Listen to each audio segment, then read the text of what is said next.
everybody. Ben Joravsky here. We're calling this Jackie Robinson Thursday, and here's why. The great Steve Cohen and Paula Frela are standing by. And old-time friends and guests on the show. They are the ones who put together the great Doc 10 documentary series here in the city of Chicago. And when we get them on, bring out the papers, bring out the pens, write down, take notes. Don't do it on AI. Do it on real paper and pens and pencils and stuff like an old-timer like me. These two know documentaries probably better than anyone in the United States, I'd say.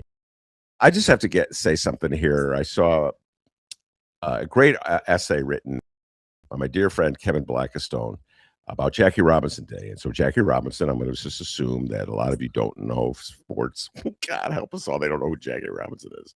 Was a great baseball player for the Brooklyn Dodgers. And he was a black man to integrate the game. The first black man to play in Major League Baseball since the 19th century. And as respect to Jackie Robinson, on Jackie Robinson Day, which is the anniversary of the day he broke in, all the players in Major League Baseball wear the number 42, which was his number. Every player, no matter what his political beliefs are. You got MAGA players. I assume there's a MAGA player in the Cub. I forget his name. Steve Cohen knows his name because Steve Cohen's a huge Cubs fan, but we're not going to mention his name. This guy, even that poor guy's got to wear a Jackie Robinson number, okay? That's right. I'm laughing at it because it's so absurd. We live in a country right now where Donald Trump, and this is me speaking, not Paula or Steve, this is Ben, Donald Trump is essentially outlawing any kind of discourse about our racial past. And he's got allies in this, Ron DeSantis in Florida, Governor Abbott in Texas. Outlaw, you can't even talk about it. So it's really, every year at Jackie Robinson Day, I'm like, how are they going to do this? How are they going to honor Jackie Robinson without mentioning that there was segregation in baseball? I mean, if he integrated baseball, he had to integrate a segregated, he had to break down the walls of segregation. Baseball's a trip. Don't mention the controversial stuff. Just mention Jackie Robinson. Okay, Ben? Anyway, Kevin wrote a great essay about this. And in the essay, he made mention of a gentleman named Cap Ansen.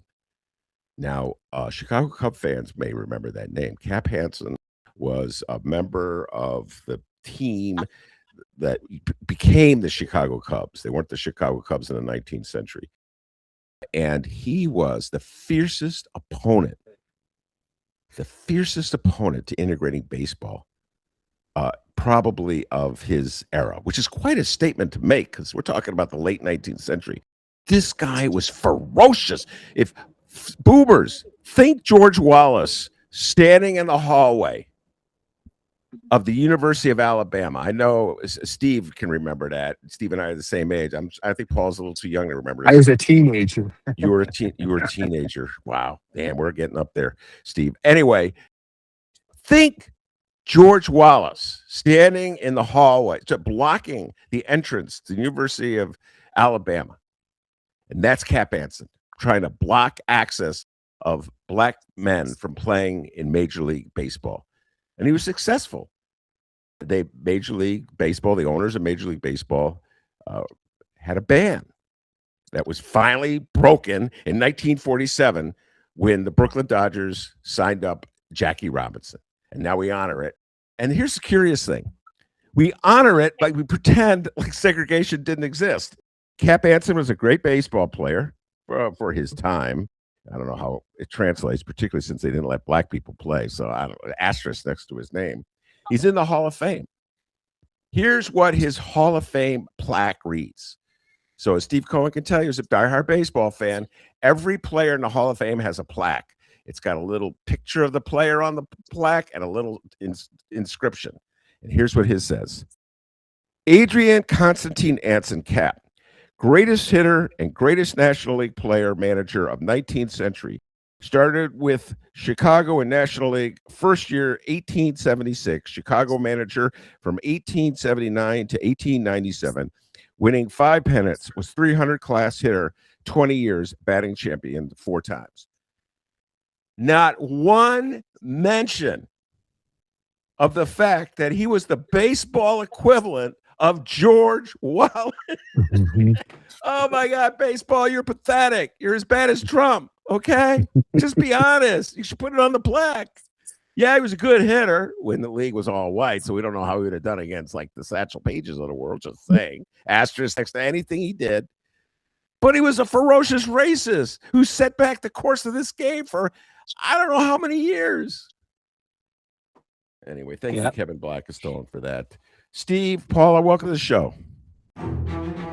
Remember, you can download episodes of The Ben Joravsky Show wherever you download podcasts. Spotify, Google Play, Apple Podcasts. Just search for The Ben Joravsky Show. J-O-R-A. V as in victory, S-K-Y. Subscribe. Give us a review. But remember the rule, 5 stars only. Go find The Ben Joravsky Show wherever you download podcasts. But also get this, Ben actually bought a website, and it's actually pretty awesome. It's thebenjoravskyshow.com. Go find it right now, bookmark it immediately, because not only can you find previous Ben Joravsky Show episodes, thebenjoravskyshow.com is also the new home for Ben Joravsky columns. You may have noticed something's missing in your Chicago Reader these days. Where'd the Ben Joravsky columns go? They're over at thebenjoravskyshow.com. Go read his latest column. He's been posting his columns at thebenjoravskyshow.com for a while now. So after you read the latest column, go check out the rest. There's tons more on the site. There's also the Benny J Book Club.